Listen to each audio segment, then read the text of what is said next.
Marlene Hutchinson, and welcome to Tips for Guitar Playing Success. As many of you know, I've been sharing my guitar playing tips every Thursday for more than 8 years. It's been my way to hopefully help you stay motivated, be inspired, and continue expanding your guitar playing journey.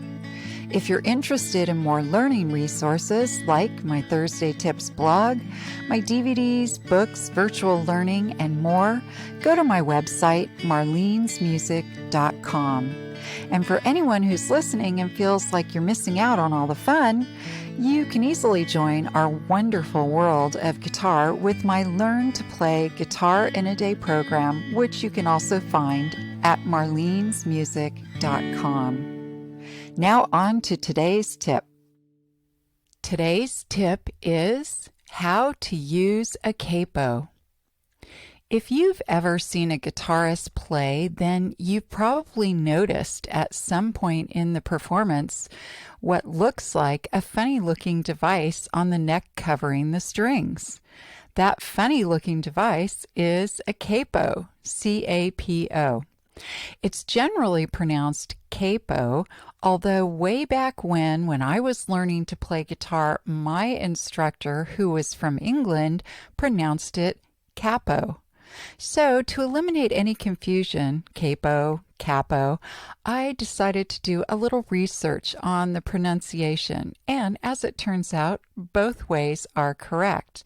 However, most guitarists refer to it as a capo. Grammar lesson aside, let's talk about what a capo is and what it's used for, the different types of capos, and how you can easily incorporate using one into your playing. A capo is a clamp type of device that is placed tightly over the strings to basically shorten the string vibration length. When you shorten the strings, you're changing the musical key. And to touch on just a little bit of music theory, each fret represents a half step musically. So when using it, you're changing the sound a half a step or more depending on where you place the capo. For example, here I'm strumming without using the capo.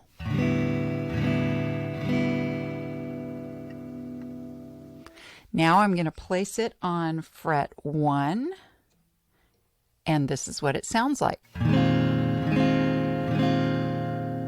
And here it is on fret 2. And fret 3. Here's fret 4.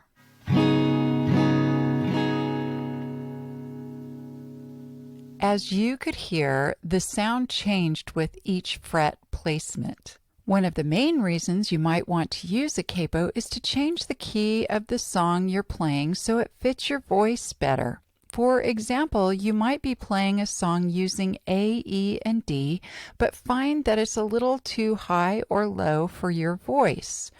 By placing the capo on one of the frets, and you can experiment with that, placing it on different frets and playing the song. But by placing the capo on one of the frets, you can still play the same chords, A, E, and D, but they will sound a little different, and that may fit your voice better. Here's A, E, and D without the capo.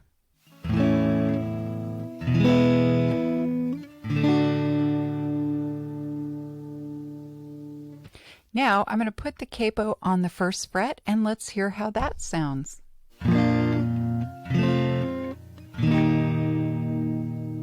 And here it is on the second fret.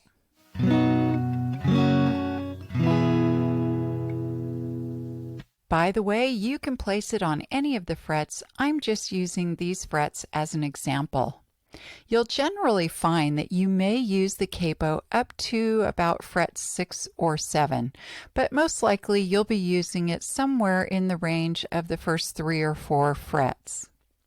There are many brands and types of capos, and they can cost somewhere in the range of $15 to $30. There are elastic capos, but I don't really recommend them because you don't get a super strong clamp on the strings and you might get a frustrating string buzzing sound. There are spring-loaded metal capos that basically clamp onto the neck of the guitar, sort of like a super strong clothespin. I like these because you get a strong clamp on the strings, and when not using it, they clip onto the headstock so you'll know where it is. There's also a metal capo design that goes on sort of like a hair barrette. You place the metal bar over the strings and then hook or lock the clip into place on the back of the neck of the guitar. It works equally as well as the spring-loaded one. The way you use a capo is to place the bar or arm of the capo over all 6 strings in the desired fret. I like the placement to be in the middle of the fret. To put the capo in place, you'll open the capo and then be sure all 6 strings are covered, and then also make sure that none of the strings are bent. Then clamp it onto your guitar neck. As a note, if you decide to move your capo to another fret, always release the capo and move it. Don't slide it in its clamped position.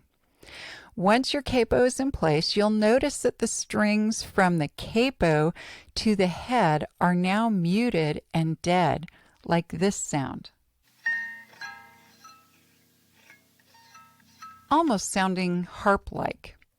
That's because the capo blocks the string's vibration from going beyond it or towards the head of the guitar from where it's placed.